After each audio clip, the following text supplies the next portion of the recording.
Boa tarde, gente.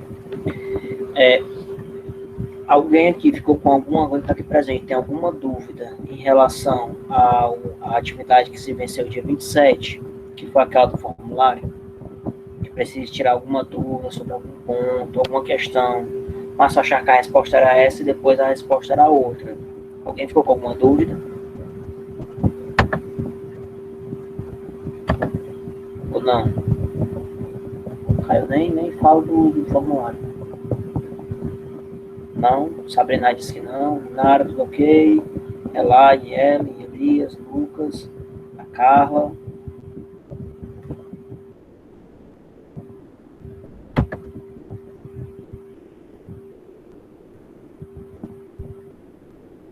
Tudo ok? Bom, então vamos seguir em frente, né? Na semana passada, infelizmente, nós não pudemos ter o nosso encontro por conta de problemas técnicos, tá certo? E aí eu queria combinar já com vocês a seguinte coisa e repasso para os demais colegas que não puderam estar presentes na live de hoje, que é a seguinte coisa. Como semana passada não houve atividade, não teve material, acho que foi até o Elis que tinha me procurado, né, pela questão de se ia ser postado ainda semana passada ou não, e aí eles, quando a minha internet me volta, já foi, se não me engano, na sexta-feira, e aí eu não ia postar também no recesso, tá ok? Ia ficar muito apertado. Quando for semana que vem, essa aula que nós estamos tendo agora, e esse material que eu postei hoje, essa atividade, são referentes à semana passada, tá certo? Então, na próxima semana, para a gente repor, eu vou ver se na próxima semana eu consigo marcar mais uma aula à tarde com vocês, tá certo? Para a gente repor a aula, certo? E eu vou estar postando 2 materiais e 2 atividades. Uma com prazo de 1 semana e a outra com prazo de 15 dias, que está para ficar 2 atividades no prazo muito curto. Beleza? Bora lá. O nosso material de hoje, que eu postei já lá no Classroom pela manhã, é um material sobre uma continuação sobre poliedros, alguns pontos importantes que não foram mencionados no material anterior. Deixa eu primeiro compartilhar a tela aqui, né? Vou apresentar agora.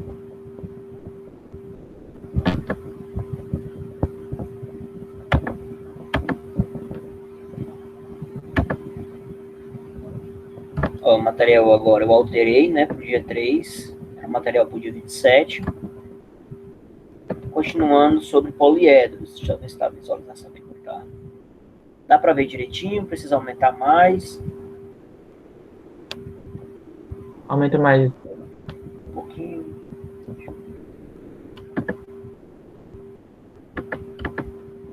Melhorou? Estou com a tela aberta aqui, não consigo visualizar mais do que você escreve no chat, não. Por isso vai dar certo. Tá bom. Pronto, ó. Ainda, né? A gente ia começar sobre pirâmides hoje. Já tratamos sobre os prismas, fizemos a introdução sobre sólidos geométricos, poliedros, não poliedros, corpos redondos. Dividimos os poliedros em prismas, pirâmides, outros, tá certo? E aí nós esquecemos, também falando dos prismas, mostramos a fórmula de como se calcular a área de um prisma, que varia, temos a definição de prisma, como é que se calcula a área de um prisma, que varia conforme o polígono que forma as suas bases, né? Isso pode ser um prisma de base triangular, um prisma de base quadrangular, né? Um paralelepípedo, que é chamado de prisma, e por aí vai. Poliedros de Platão, ok?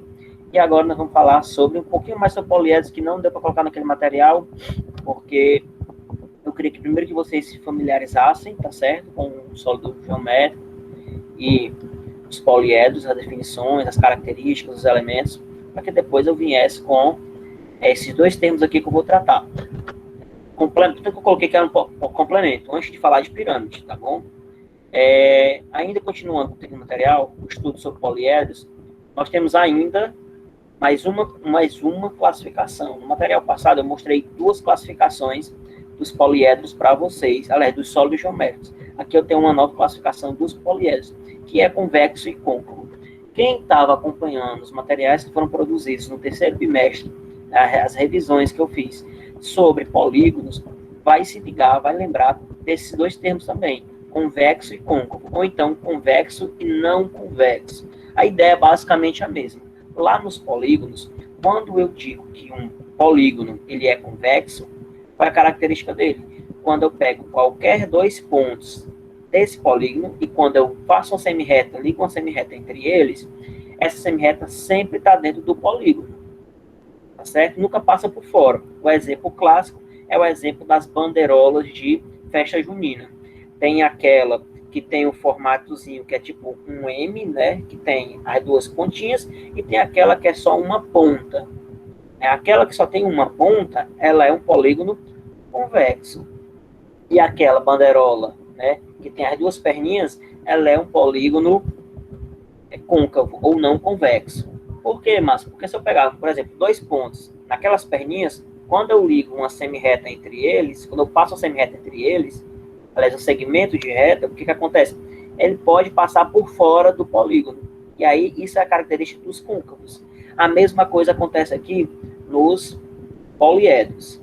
O que é um poliedro considerado convexo? É um que, se eu ligar qualquer dois pontos dentro dele, né, ou nas faces, nos vértices, nas extremidades, sempre o segmento de reta que liga esses dois pontos vai estar contido, ou seja, ele vai estar dentro do poliedro. O poliedro vai abarcar ele. Enquanto que nos côncavos, também pode ser chamado de não convexo, percebam aqui, ó, a diferença. Esse segmento, ele pode passar por fora. Estão entendendo? Alguma dúvida? Ficou claro? A diferença entre côncavo e convexo.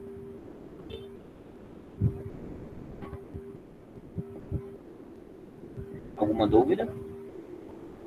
A classificação é muito parecida, a definição é muito parecida com a dos polígonos, lá em geometria plana. Posso prosseguir? Pode. Então vamos lá.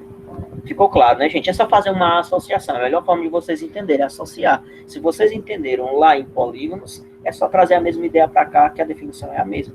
A diferença é que lá era bidimensional e aqui é tridimensional, tá certo? Mas a classificação, como eu até coloquei aqui no início do material, o parâmetro é basicamente o mesmo, é bem parecido. Percebam, né? Vejam aí os exemplos de figuras que eu coloquei para ilustrar melhor para vocês a diferença, né, entre o formato de um poliedro côncavo, aliás, poliedro convexo e o poliedro côncavo de baixo. Relação de Euler, tá certo? Isso aqui é muito importante, já caiu questão de Enem sobre isso, e a UES, vez por outro, coloca uma questão dessa também. O que é que ela diz? Essa equaçãozinha aqui, ó. V mais F igual a A mais 2. Tá certo? Ah, você não entendi o que é isso aí, não. O que é V? V é o número de vértices, A é o número de arestas e F é o número de faces. A ordem está até trocada aqui. Essa ordem aqui, do que vai aparecer primeiro, né, não vai importar muito aqui, porque tipo, eu coloquei V, F, A, né? E aqui eu troquei a ordem. Porque vocês vão poder encontrar, talvez se vocês tiverem um livro de segundo na internet, essa relaçãozinha aqui, tá certo? Com os elementos em posições diferentes. Às vezes tem um menos, às vezes tem um mais, tá certo? Eu prefiro esse formato aqui, que fica melhor de você decorar, você memorizar, porque tem uma frasezinha, né, um trechozinho que faz você lembrar, né? O que diz a relação de Euler? A relação de Euler diz o seguinte: vamos fazer amor a dois. Pronto. Vamos fazer amor a dois. Pronto, tá certo? Memoriza essa frasezinha que você vai sempre lembrar da relação de Euler, né? Vamos ver, fazer o F e amor o A, né? Vértice, faces e arestas. Lembrando o que são os vértices, né, de um poliedro. Os vértices de um poliedro são as pontas, né? Os pontos que ligam as arestas. O que são as arestas? São aqueles vincos que ligam as faces, tá certo? E as faces são aquela superfície, as laterais ou as bases, né, do nosso poliedro, tá bom? E esse 2 entra aqui para equilibrar a conta. E o que acontece? Todo poliedro que for convexo vai obedecer essa regra. Ah, Márcio, eu olho o poliedro, eu acho que ele é convexo. Se ele não der certo nessa conta, tipo, pegar o número de vértices dele, contar o número de faces, o número de arestas, e a conta não bateu, o número que dá de um lado não é igual ao do outro, ele é convexo? Não, você achava que ele era convexo. Agora, acontece a seguinte coisa. Essa galera que está aqui, ó, esse prisma, esse cubo, esse outro poliedro irregular aqui, esse outro aqui, né, e essa pirâmide também, o tetraedro, quem viu os colégios para cá vai lembrar, eles são convexos. Então, obrigatoriamente, eles têm que se encaixar nesse negócio aqui. Né? Esses outros aqui de baixo, Márcio, eles são obrigados a se encaixar nessa equação também? Nessa relação? Não. Contudo, pode acontecer de eu pegar um elemento desse daqui, ó, um sólido geométrico desse, quando eu contar os vértices, as arestas e as faces, e quando eu jogar aqui dá certo. Tá bom? O que é que isso significa? Nada. Simplesmente que ele obedece à relação de Euler. Mas isso faz ele ser convexo? Não. Porque se eu ligar dois pontos quaisquer, né, aqui do meu poliedro, ele não vai ficar a segmento de reta sempre dentro do poliedro. Ficou claro a relação de Euler? Eu coloquei um exemplo aqui embaixo, mas vocês entenderam? Qual é a importância dela? Ah, outra coisa, né? Tem até a questão aqui. Para que serve isso aí, Márcio? Geralmente tem questões que dão os vértices, as faces, mas em compensação ela quer descobrir o quê? As arestas. Que aí você consegue formular melhor qual é o poliedro.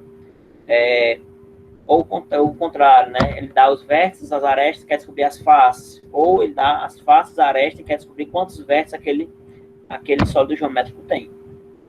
Lembrando, se ele for um poliedro convexo. A questão vai dizer isso aqui. Senão, você não tem como ter a certeza se pode ou não aplicar isso aqui para poder lhe obedecer. Ficou claro?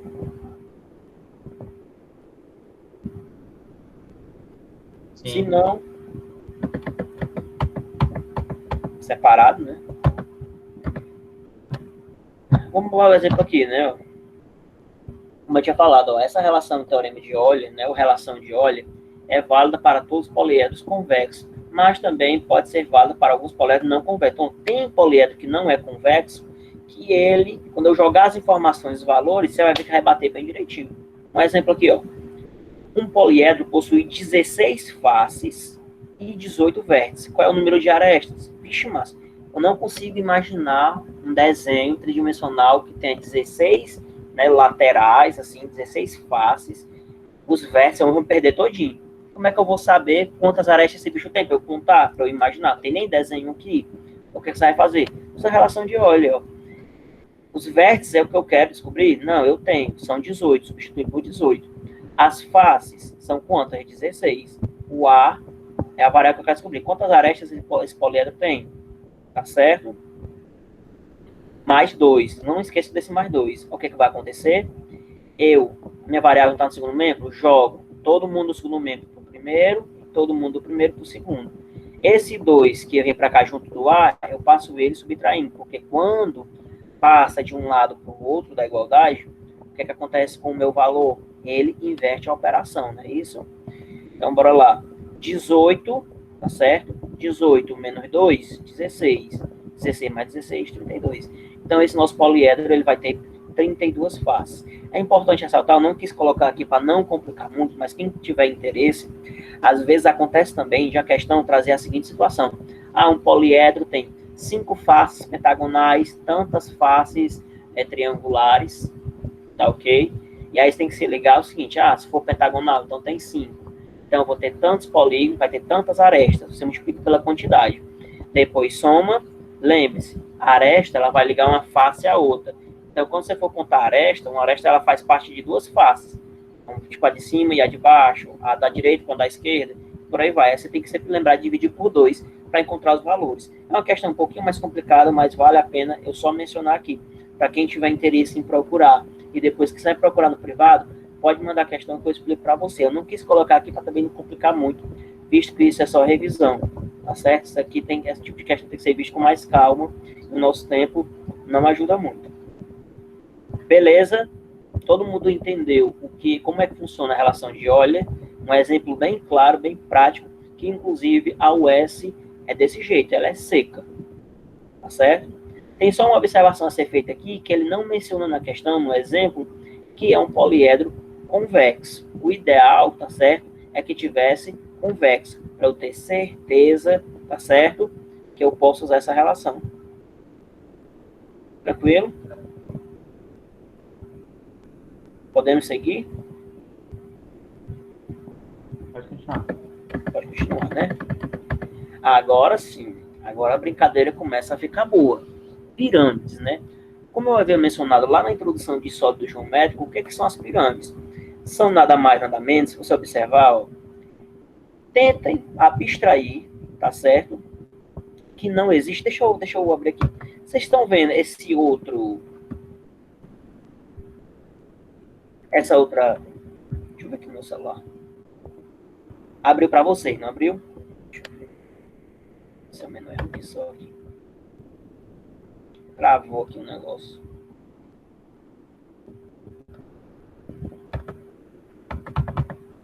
Travou, eu ia mostrar para vocês. Não, ele não... Travou, bugou legal. Deixa eu ver se ele fecha. Vou mostrar para vocês. Mas é para mostrar no material. Na próxima live vou tentar deixar pronto. Então gravar um gifzinho para colocar no material, no link. Bora lá.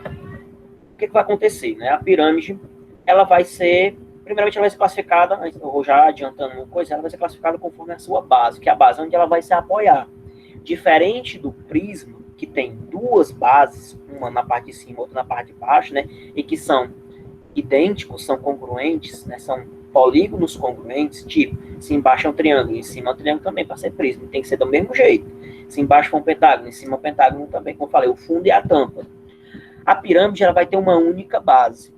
E o que é a característica principal da pirâmide, tá certo? Sem você ler muito isso aqui, a característica prática, básica da pirâmide, é que ela vai ter uma base, aqui no caso aqui, ó, é um quadrado, e eu tenho suspenso o quê? Um vértice, lá em cima, suspenso, um ponto. E aí, o que vai acontecer? Eu vou ligar esse ponto aos vértices desse polígono que forma a base, formando o que nós chamamos de arestas laterais. Aqui, ó, nesse primeiro exemplo aqui, ó, esse primeiro fio que eu coloquei, a nossa base ela é um pentágono, é como se tivesse só o desenho do pentágono aqui, da geometria plana. Aqui em cima eu peguei um vértice, um ponto suspenso, e saí puxando, ó, linhas para cada vértice do pentágono aqui embaixo. Isso daqui eu acabei de formar uma pirâmide. E aqui, quem estava lembrando lá dos sólidos de Platão, nós temos um tetraedro, né? Tetra, porque tem 4 faces, 1, 2, 3, que é essa da frente, e 4, que é o fundo. Tá certo? No tetraedro, todas as faces são triângulos. Fazendo um bate-pronto comparativo, né? Como eu já falei. No prisma, o prisma ele tem 2 bases. A pirâmide só tem 1. No prisma, as minhas faces laterais, elas são o quê? São paralelogramos. A exceção, tá certo? Sim, para você falar assim, a exceção, mas é a mesma coisa, é o paralelepípedo, que a lateral, ela são exatamente retângulos, né? Mas pode acontecer, se o seu prisma for reto, as laterais também são retângulos, ou também você pode chamar de paralelogramos. Perceba uma diferença aqui, né, também, da pirâmide para o prisma. Além da questão de quantidade de bases, no prisma, as minhas faces laterais são paralelogramos. Aqui na pirâmide, as minhas faces laterais são o quê? São triângulos. Ah, Márcio, é obrigado toda pirâmide a lateral ter triângulos? Sim. Mas a base é obrigada a ser um triângulo? Não, nós temos 2 exemplos aqui que não é, né? Aqui a base é um quadrado, aqui a base é um pentágono. Beleza? Ficou claro? Mudando um pouco essas palavras que estavam aqui, tá certo? Tem que pegar uma definição mais técnica, mas no popular, né, na nossa linguagem, ficou fácil de entender. Eu tenho um polígono na base, né, que é um desenhozinho, uma figurazinha geométrica plana na base, e suspensa a ela eu pego um vértice e ligo desse vértice suspenso a cada um dos vértices do polígono uma aresta, e aí eu vou formar minha pirâmide. Beleza? Bora lá, elementos da pirâmide. Vocês também podem encontrar outros elementos, né, mais destrinchados, mas esses são os principais. Deixa eu só tentar colocar aqui no mesmo Não é uma perspectiva que se dá para ver. Deixa eu ver aqui. Superfície lateral. Ih, eu botei muito embaixo, né? Não dá para ver. Mas aqui, ó. Base, como eu mencionei. Quais são os elementos da pirâmide? Toda pirâmide tem que ter isso aqui. Base. Região plana poligonal na qual se estende essa pirâmide. Qual é o nome disso aqui? É o polígono que ela se apoia. Tá certo? É a figura geométrica plana que formaria se eu, tipo, pintasse o fundo da pirâmide e carimbasse o papel. Ficaria aqui formado. Aqui ficaria um quadrado. Aqui ficaria um pentágono. Aqui ficaria um triângulo. E equilátero, na verdade. O que é a altura? A altura vai ser o seguinte, ó. A distância do vértice aqui em cima até aqui embaixo, formando um ângulo de 90 graus. Lembre-se, a altura, toda vez que a gente fala de altura, a gente fala de perpendicularidade, ou seja, algo formando um ângulo de 90 graus. Beleza?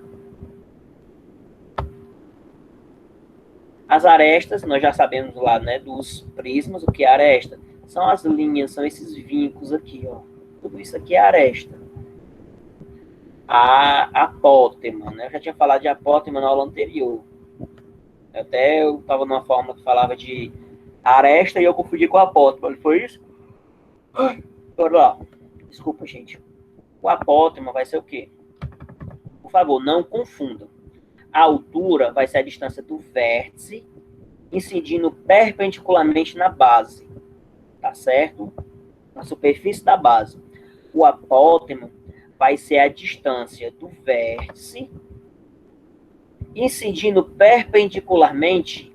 É como se eu viesse, pegasse uma reta e viesse deslizando aqui, deslizando nessa lateral aqui, na face lateral da minha pirâmide, e chegando aqui na aresta da base, formando um ângulo de 90 graus. Isso é apótema. Beleza?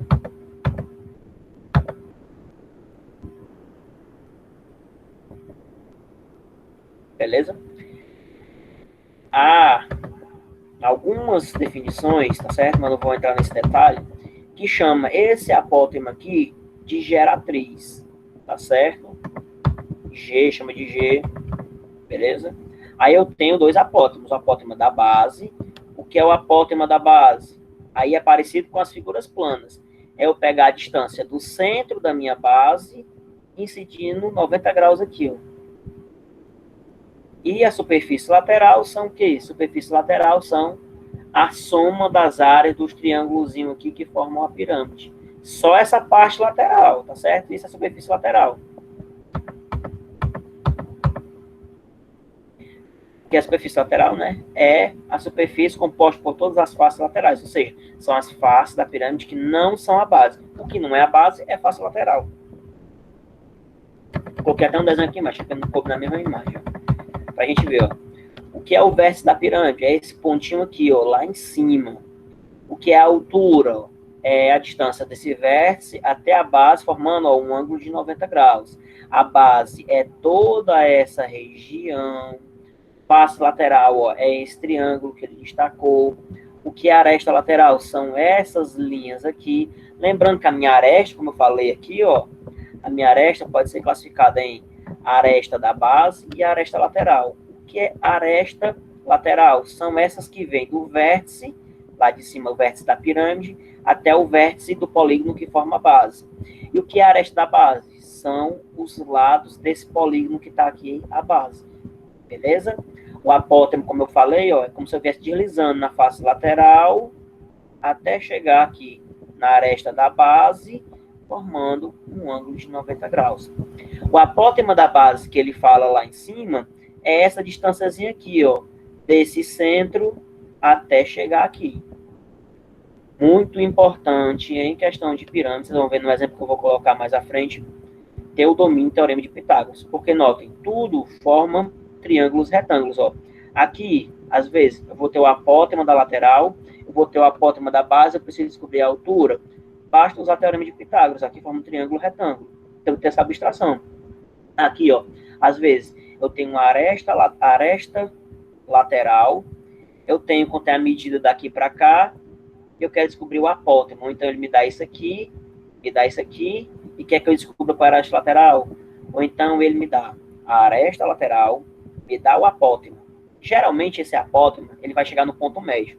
Aí eu calculo esse medida aqui e multiplico por 2. Eu vou saber a aresta da base. Aí ele pede para eu calcular qual é a área da base. Beleza? Por que é importante eu saber esse valor da base? Porque eu preciso calcular a área da base e os triângulos para saber a área total, tá certo? Aquele que eu falei, envelopar, se quiser envelopar uma pirâmide, né? E também para a questão do volume. Vou mostrar mais à frente. Márcio, Oi? pergunta. A distância da aresta da base, da base até o centro, é a mesma coisa que a apótema? Bora lá. Tá aparecendo a mãozinha aí, Elias? Você tá conseguindo visualizar? Sim, sim. Pronto. O que você tá me perguntando é a distância desse quadradinho aqui, desse ponto, até esse daqui? É isso Não, aqui? até o vértice da base. Aqui? Isso, Assim? isso. Não. Pergunta boa, pergunta interessante. Isso daqui, cara, vai ser o raio da circunferência circunscrita à base da pirâmide. A gente já falou disso, se não me engano, foi até o Thiago que mencionou uma vez numa aula. Não foi, Elias, se eu não me engano? Que ele perguntou, esse negócio de circunscrito e inscrito, tá certo? Se eu colocasse essa pirâmide para encaixar em cima de uma circunferência, né, ou de um círculo, tá bom? Vamos dar exemplo, vamos supor, eu tenho um copo, essa questão aqui, meu Deus do céu, eu tô achando que eu vou bolar essa questão para a prova, tive uma ideia muito bacana aqui. Vamos supor que eu peguei um copo no formato tipo de uma pirâmide, tá certo? Mas no caso aqui não teria uma pirâmide, né? Porque não teria como eu beber. Seria um tronco de pirâmide. E aí, tem aqueles apoios de copo, que é para não melar a madeira, né?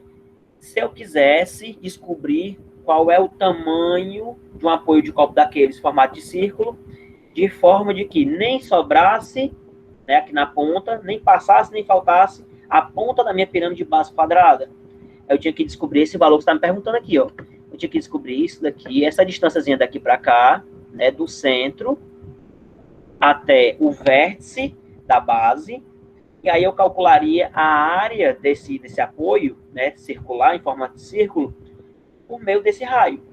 Ficou claro, Elisa? Aí, um exemplo que eu trouxe é um pouquinho elaborado, mas eu acho que dá para entender. Dá para imaginar direitinho. Entendi. Entendeu? Tá certo?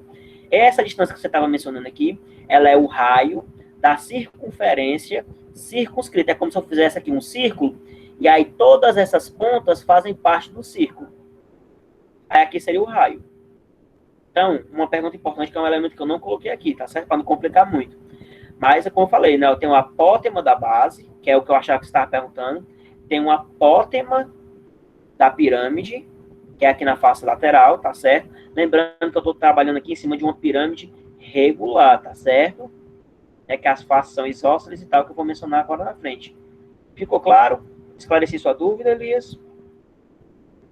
Sim, sim. Pronto, vamos prosseguir, tá bom? Já estamos aí com meia hora, né, de aula.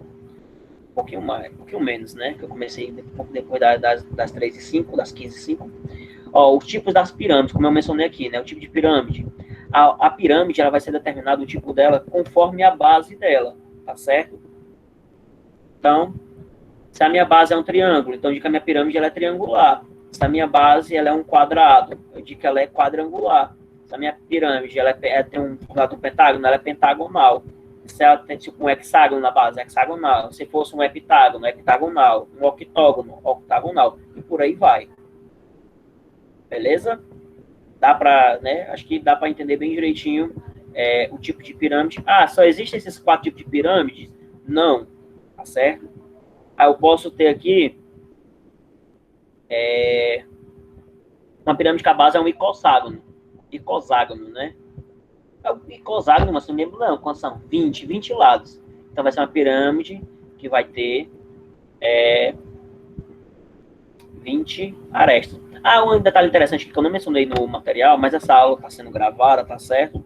E aí eu vou postar ela depois. Eu não postei a da semana atrasada, porque deu, como tá problema de internet, mas eu rebaixei ela. Falta só eu fazer uns ajustes aqui. Não vou conseguir cortar, que eu não sei mexer em edição, mas eu vou tentar postar ela até amanhã, Eu subo ela no YouTube e mando só o link para vocês, tanto nos grupos de WhatsApp quanto lá no Class, na parte de material. É o seguinte, para quem tiver dúvida, né, para rever prismas e tal, para ficar revisando. É uma coisa interessante, é que a quantidade de arestas da base vai determinar quantas faces laterais a gente tem. Do mesmo jeito lá do prisma, isso aqui é interessante, porque a pirâmide tem a mesma cor do prisma. Tipo, se a minha base do prisma ela é quadrado, eu vou ter quantas faces laterais? 4. A pirâmide do mesmo jeito. A diferença é que lá no prisma, a minha face ia ser um paralelogramo. Ou, se ele fosse reto, um retângulo, né? E aqui serão triângulos. Beleza? Uma curiosidade importante que não está no material, mas que eu estou mencionando aqui. Ó, aquilo que eu estava falando, Elisa, bem aqui, ó. Esse formato aqui, que está destacado aqui, ó. Esse triângulo que forma aqui, está sendo destacado bem aqui nesse desenho, ó. Pirâmides retas, né? Assim como os prismas, ó, tudo é uma coisa que você vai acumulando. Se você já entendeu um conhecimento, quando você vai para o próximo, é só você fazer uma associação, né? Melhor assimilação. Assim como nos prismas, as pirâmides também podem ser classificadas como retas ou oblíquas. Qual é a diferença entre elas? Ó, se liguem aqui. Na pirâmide reta, a altura dela é bem aqui, ó, forma 90 graus, beleza. Mas aí vai coincidir justamente com o centro do polígono. E na oblíqua, o que acontece? A projeção, a definição mais técnica é a seguinte. Em uma projeção ortogonal, tá certo? Uma pirâmide reta, que é numa projeção ortogonal, o vértice da pirâmide se projeta sobre o centro do polígono da base. O que é projeção ortogonal? Projeção ortogonal é como se fosse uma perspectiva de cima. É como se eu pegasse a pirâmide, virasse. Aquele aplicativo que travou era para eu fazer isso com vocês, esse teste. Tá bom? Eu colocava as coordenadas, eu ia girar ele. Só que ele travou, o computador tá muito bom. Eu ia girar ele para a gente ver a pirâmide de ponta. Tá certo? De ponta. Aí vocês vão ver que a ponta dela ia incidir mesmo no centro. Aquela pirâmide seria reta. Aqui é porque tá exagerado. Tá certo? Aqui, ó, o vértice, se eu olhar lá de cima, o vértice dele vai incidir bem aqui, ó, perpendicularmente bem aqui. Ah, mas então a oblíqua é que o vértice fica fora da base? Não, poderia ser torta bem aqui, o vértice continua caindo aqui dentro. Mas a compensação, o centro é bem aqui, por isso que ela é oblíqua. Ficou claro? Aqui é para ficar bem diferente mesmo. Observação, né? Ó. Além de pirâmide reta, pirâmide oblíqua, também eu posso encontrar a seguinte classificação, até de azul para dar um destaque, né, para não passar batida essa observação. Existe a regular, né? O que é a regular? É aquela que a base é um polígono regular. Há quem diga que a única pirâmide regular que existe é o tetraedro, que é um poliedro de Platão, em que todas as faces são congruentes. Mas não, tem alguns autores, que é a maioria, que defendem que pirâmide regular basta que a base seja um polígono regular. Agora vamos relembrar. Que diabos é um polígono regular, Márcio? Eu não lembro. É um polígono que possui todos os lados com a mesma medida, ou seja, todas as arestas da base seriam o quê? Congruentes, com a mesma medida. Consequentemente, todos os ângulos internos também são idênticos, congruentes. Né? Aqui, ó, consequências. Pirâmide regular, obrigatoriamente, ela vai ser reta, porque a projeção ortogonal do vértice, tá certo? Vai sobre o centro da base. As faces laterais sempre serão triângulos isósceles, congruentes, ou seja, se eu encontrar uma face, lembra do prisma? Do prisma regular que eu falei? Lembra que lá no prisma regular tem? Lá no material, se não me engano, na aula eu falei, que eu vou postar o vídeo. A mesma coisa acontece com as pirâmides. As laterais, se eu calcular uma, automaticamente é só eu contar quantas tem e multiplicar, que eu já calculo a área lateral. E o apótema da pirâmide é a altura da face lateral relativa à aresta da base. De novo, ó, o apótema da pirâmide regular é a altura de uma face lateral relativa à aresta da base. Ou seja, é isso aqui, ó. É essa distânciazinha aqui, tá certo? Que ele está tratando aqui. Vamos aqui, né? Como é que se calcula a área da pirâmide? Não tem uma fórmula pronta, tá bom, gente? Assim como lá no prisma, né, o que era a área do prisma? Ah, eu tinha que saber qual é o polígono que era é o polígono que formava as bases, calcular separado, depois calculava quantos paralelogramas eu tinha, né, se fosse regular, se fosse todo irregular, eu tinha que calcular uma por uma e depois somar, e a área total é somar tudo. A mesma coisa acontece aqui. O que você vai fazer? Você vai calcular a área de uma face lateral, de outra, isso se você não observar que elas são congruentes, porque se você perceber que todas são a mesma coisa, você calcula só uma e multiplica pela quantidade que tem.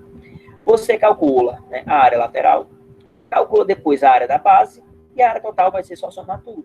Bem simples, é uma ideia bem intuitiva, tá certo? É aquela ideia, se eu quisesse pacotar um, pacotar o outro, envelopar, eu vou cortar um pedaço para essa face, um pedaço para essa, um pedaço para essa. Estou fazendo 4 porque eu estou imaginando aqui, né, do exemplo de baixo, uma pirâmide de base quadrangular. Mas se fosse pentagonal, seriam 5. E depois eu calculo quanto é a base, que é para finalizar. Envelopei tudo, essa é a minha área total. Tá bom? O exemplo aqui, né, ó. Calcule a área total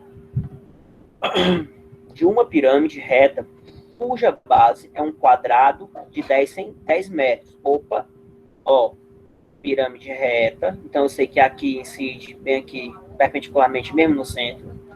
A base é um quadrado. Opa, quais são as características de um quadrado? Todos os lados têm a mesma medida. E a altura de uma face lateral é igual a 13 metros. Essa altura de face lateral, a gente também poderia chamar de apótema, né? Apótema da pirâmide, se for regular. Então, ó, 13, 5. E a altura, tá certo? 13, 5. Ele fala que aqui é 10, né? Então, daqui para cá é 5. Então, daqui para cá é 5. A área lateral vai ser o quê? Base vezes a altura. Imagina que eu estou separando um triângulo. Ó. Base é 10, a altura 13 dividido por 2. Não é assim a área do triângulo? Ó, 10. Eu disse esse 10, Márcio. Não, quadrado. Se aqui é 10, aqui é 10, aqui é 10, aqui é 10. Imagina que essa face é um triângulo. Imagina não, essa face é um triângulo. Que você vai poder tirar ele, desenhar ele separado. Então vai ficar um triângulo de base 10 e a altura, né, da face lateral é 3. 10 vezes 13, 130. 130 dividido por 2, 65 metros quadrados. Olha o que acontece.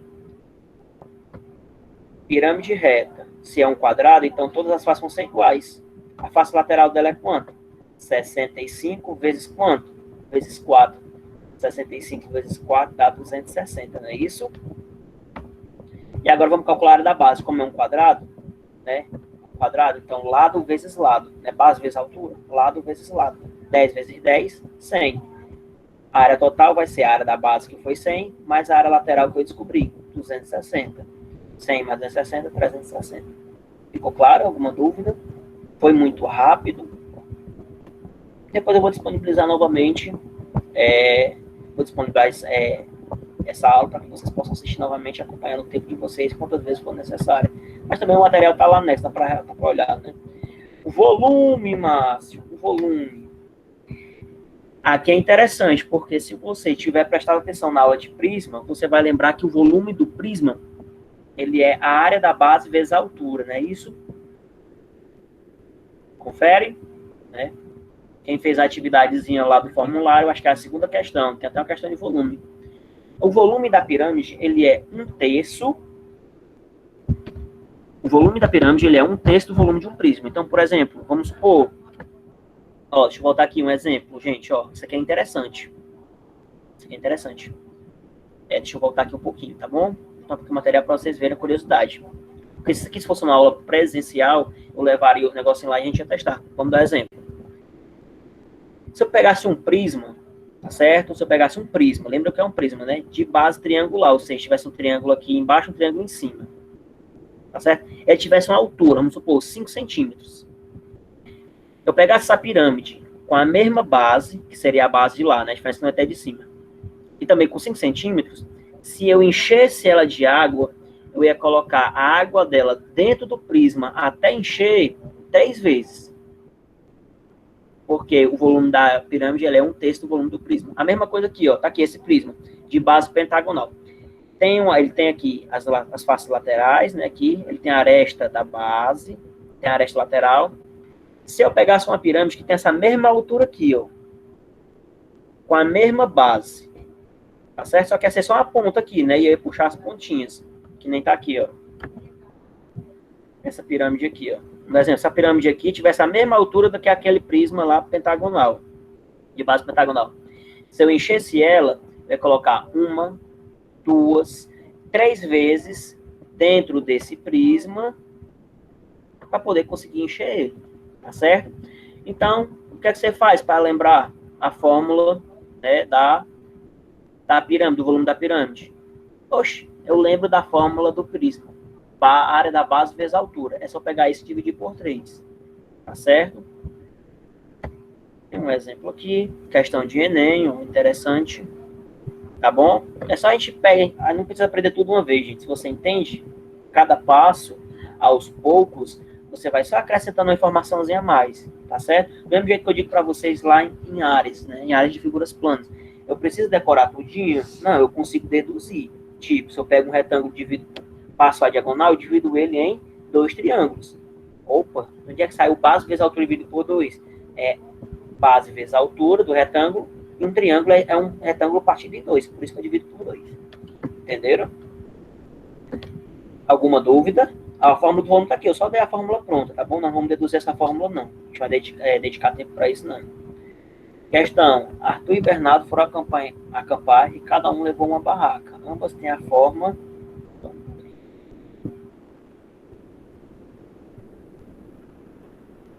Me mandou uma mensagem aqui no chat.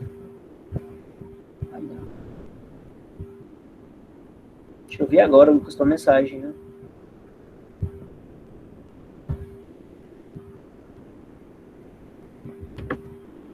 Arthur e Bernardo foram acampar e cada um levou uma barraca. Ambas têm a forma de uma pirâmide de base quadrada. A informação aqui é interessante. Com as arestas laterais congruentes. Se é quadrado, todas as arestas laterais, tá certo? As arestas da base têm a mesma medida, mas aqui ele também diz que as arestas laterais também são congruentes. A barraca de Bernardo tem a altura e as arestas laterais 10% maiores em relação à de Arthur. Assim, a razão entre os volumes das barracas de Bernardo e Arthur, então presta atenção. Essa questão fala de pirâmide, fala de proporção, tá certo? E fala de razão. Essa questão fala de, ela precisa ter domínio de quê?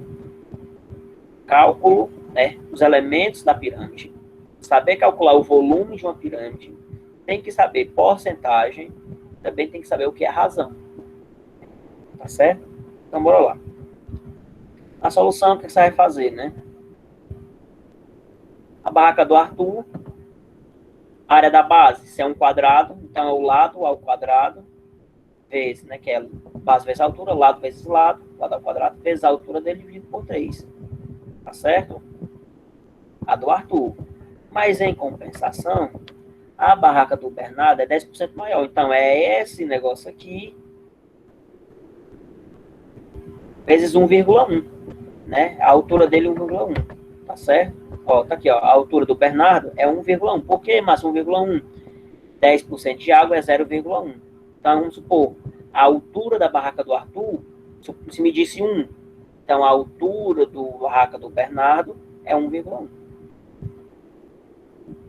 Então, a altura do Bernardo vai ser 1,1 da altura vezes L. Fazendo a substituição, ó, a área da barraca do Bernardo vai ser isso vezes... É só substituição, gente, aqui. Tá certo? Então, o volume do Bernardo vai ser isso vezes a área da base da barraca dele vezes a altura que eu quero descobrir. O objetivo é encontrar a razão entre a barraca do Bernardo e a do Arthur. Qual é a fórmula do cálculo da barraca do Arthur? Tá aqui. Qual é a fórmula da barraca do Bernardo? Eu encontrei. Tá bem aqui. Um sobre o outro. Simplifica isso com isso. Tá multiplicando? 1,331. Qual é o item correto? Tem aqui. Tem que ser. Tá certo? Aqui, ele não pede para você descobrir qual é o volume da barraca do Bernardo. Aqui ele não pede para trabalhar qual é o volume da barraca do Arthur. Aqui ele não pede para encontrar a altura. Tá certo? Aqui você vai trabalhar com a variável como se você soubesse. E aí a dica é o quê? Ah, eu não sei. Imagina que é quanto? Lembra lá no percentuais, quando eu não sei o valor que eu estou calculando, imagina que é 100? 20% de um valor em cima de 2%. Lembra do começo do ano? A gente está trabalhando matemática financeira, a mesma coisa aqui. Ah, eu não sei quanto é a lateral, não sei qual é a altura, qual é o valor que eu vou usar? Usa 1, cara. Usa 1, tá certo? Porque aí você vai estipular o valor do mesmo jeito. Aqui ela estipulou que a altura era 1 e o outro era 1,1. Em cima disso aqui, tá certo? Ele trabalhou e fez o que era necessário. E aí eu coloquei um exercíciozinho com 5 questões para vocês. Isso daqui é atividade diária, tá bom? Valendo 2 pontos. Tem um errinho aqui, ó. Tem um errinho aqui. Eu vou reenviar esse material, só para ajeitar aqui esse 2. Tá certo? Que é 1 metro quadrado. Vou ajeitar e vou reenviar esse material para todos vocês. O prazo para entrega dessa atividade é dia 10. E aí, reforçando, na próxima semana eu estarei postando 2 atividades. Porque isso que a gente está fazendo hoje é como se fosse referente à semana passada, né? Tá certo? E aí, para essa semana ficar muito corrida devido ao feriado, já tá apertado, né? Já não tivemos uma segunda. Eu vou tentar a próxima semana fazer a nossa live pela manhã, tá certo? E encontrar um outro dia que a gente faça uma tarde, para não ficar também no mesmo dia 2 lives, tá certo? Para repor a aula da semana passada que a gente não teve. E aí, semana que vem, eu vou estar postando 2 materiais, tá certo? E, consequentemente, 2 atividades. Pode ser que uma seja diária, a outra não. Tranquilo, gente? No mais, é só isso. Se disser que não tinha dúvida na outra atividade, a aula foi essa, a exposição do material, com exemplos. Eu achei melhor distribuir nos exemplos, tem uma alteraçãozinha na nossa dinâmica de preparação de material, que foi colocar os exemplos conforme eu vou adentrando no assunto, não deixar os exemplos só para o final, para também vocês já verem de forma concreta ou de forma prática como é que acontece aquelas formas, as definições que vão aparecendo conforme o desenrolar do material. E ao final eu tenho 5 atividades básicas. Vocês vão ter que colocar o nome, colocar a turma, tirar foto, preferencialmente coloca o PDF e anexa lá. Uma outra coisa que eu estou fazendo com vocês, é dar a devolutiva logo. Como é a devolutiva lá no Classroom, vai aparecer a nota de vocês. Então, se vale 1, vai valer 10 pontos lá no Classroom. Se vale 2 pontos, lá valerá 20. É só multiplicar por 10. Porque ao final, tem que somar 100 pontos. Tá certo? Aí vocês vão ter a noção da nota de vocês. Conforme a pessoa for me mandando, eu vou tentando corrigir e já devolver a atividade. Porque eu não fazia isso, devolver, né? Vou tentar esse bimestre devolver simultaneamente a vocês. Não na mesma hora que vocês me mandam, né? Mas pelo menos 2, 3 vezes por semana, eu vou devolvendo de quem for me entregando, eu vou olhando e já vai amenizando. Para não deixar tudo para fechar só no final. Para ficar mais prático também, porque o final do ano é muito corrido. Tranquilo? Mais alguma dúvida? Eu dou por encerrado, né, a explanação e o uso do material aqui. Se alguém tiver alguma dúvida, alguma curiosidade, que queira... Márcio, eu não entendi isso aqui. Márcio, isso aqui, me explica isso aqui. Quem tiver dúvida, fique à vontade.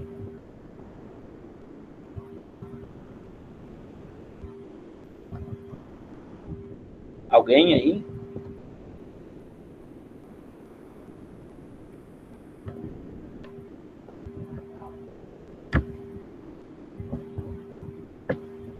Não, né, Ellen? Davi também disse que não. Elias? Tá tranquilo. Tranquilo e favorável, né? Então, gente, no mais, tá certo? Eu agradeço a presença de vocês, tá certo? Peço desculpa pelo transtorno pela manhã, mas infelizmente tinha que acompanhar minha mãe numa consulta. E, no mais, boa semana a todos e boa tarde. Tchau, Márcio. Tchau, gente. Fiquem com Deus, viu?